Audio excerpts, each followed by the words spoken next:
আসক্ত নারীগুলো এদের এখন জ্বলা শুরু হয়েছে, বলেন ঠিক না বেঠিক?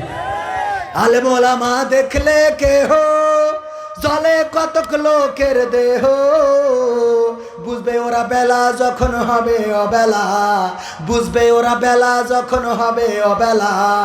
বেলা অবেলা হওয়া বোঝেন তো? এ গানের মেলা ব্যাখ্যা, মানে মরি যাওয়ার পরে লাগে কার কথা কয় না? হুজুর হুজুর জানাজাটা পড়া দেখার, ও তো জানা যায় যে তাকবীর থাকে এটাই তো জানে না। হাত বাঁধতে তাও উপরের হাত নিচেই দেয়, হ্যাঁ, আর নিচের হাত উপরে, এরম আছে না নাই? আবার বলে আগামীকাল সকাল 8টার সময় ঈদুল আজহার জানাজার নামাজ হবে। ঈদুল আজহার কেন নামাজ হবে? জানাজার নামাজ হবে, মানে জানেও না যে কেন নামাজ কোন নামাজ।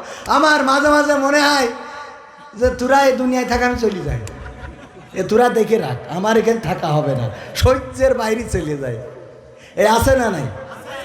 পুলিশই ধরলো, গ্রেপ্তার করলো না কি করলো, হঠাৎ পেলো পায়ে শিকল বান্ধা গাছের সাথে, বেহুশ হয়ে পড়ে আছে, হাসপাতালে ভর্তি। তারপরে কি ইস্কন থেকে সে বিপদে পড়েছে, এইগুলো মিডিয়ায় আসলো। হঠাৎ করে দেখি পরের দিন খবর উল্টে গেছে, বছর নিজে মনে চাইছে তাই গেছে, মনে চাইছে তাই শিকল কিনেস, মনে চাইছে তাই পায়ে বেঁধে, মনে চাইছে তাই শুয়েছিল বেহুশ হয়ে, ওর মনে চাইছে তাই বেহুশ হয়েছে। এ সহ্য না করি পারবেন কি করে? এগুলো ঘটছে না ঘটছে না, মানে কনে কি হচ্ছে, কি আমাদের সামনে কি আসছে বুঝে পারাই কষ্ট। আল্লাহ জানে এই থেকে কবে পরিত্রাণ পাবো। তারপরে দেখি কি বল, ও আমি বলেছি যে বুঝবে ওরা বেলা যখন হবে বেলা। আজকের একটা বাস্তব ঘটনা বলি, যদিও এই ঘটনাটা তাদের সামনে পড়ে যেতেই পারে। মালয়েশিয়ায় একজন মারা গেল, আমার গ্রামের, নাম বলবো না। মারা যাওয়ার পরে এই লাশটার কাছে যাবে, করোনাকালীন সময় এই লাশটার কাছে অবৈধ মানুষেরা তো যাইতে পারে না, অবৈধ যাদের পারমিট নাই, যারা ওখানে কাজ করতো ম্যাক্সিমামই পারমিট নাই, সব পালাই গেছে। আমি সেখানে গেলাম, যে সেই লাশটারে আমি নিজে পুলিশ ডেকে নিয়ে এই লাশটারে নিয়ে গেলাম থানায়, তারপরে হাসপাতালের ডিপ ফ্রিজে, তারপরে তার টিকিটের ব্যবস্থা করে লাশটা দেশে পাঠালাম। তার ছেলে আবার পরবর্তীতে মালয়েশিয়ায় গেছে, যে বিদেশ থেকে ছুটিতে এসেছে, এসে আজকে তার গায়ে হলুদ, কালকে তার বিয়ে। আলহামদুলিল্লাহ আমার দাওয়াত দিয়েছে, আবার মনে করেন না যে দাওয়াত দেয়নি বলে হুজুর রাগ করি বলছে। আমার দাওয়াতও দিয়েছে বরযাত্রীর, এমনকি আমি আজকে এখানে আসার আগে সেই বাড়ি থেকে 1 প্লেট ওই যে গায়ে হলুদের ক্ষীর রান্না পর্যন্ত বাড়ি পৌঁছে দিয়েছে, 1 চামচ খেয়েও আইছি।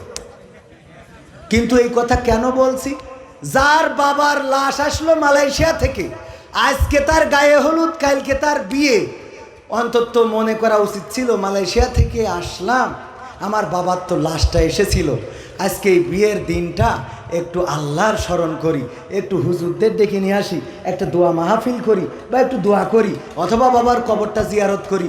ও বাবা, ডিজে ভাড়া করে নিয়ে বাড়ি দিচ্ছে, তো আমার পালঙ্গ কাটতেছে, দে বাড়ি বলছে, দে বাড়ি কুপান দেশ। আমি মানে এখনো যেই শুনতে পারবো, আসরে আজান হচ্ছে তাও বন্ধ করার মধ্যে নেই।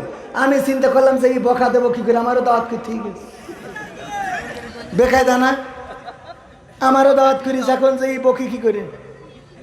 এবার যখন ক্ষীর দিয়ে গেল, আমি মনে মনে করছি যাক ভাগ্য ভালো আমি যাইনি, গেলিয়ে ক্ষীরটা দিতে না রে।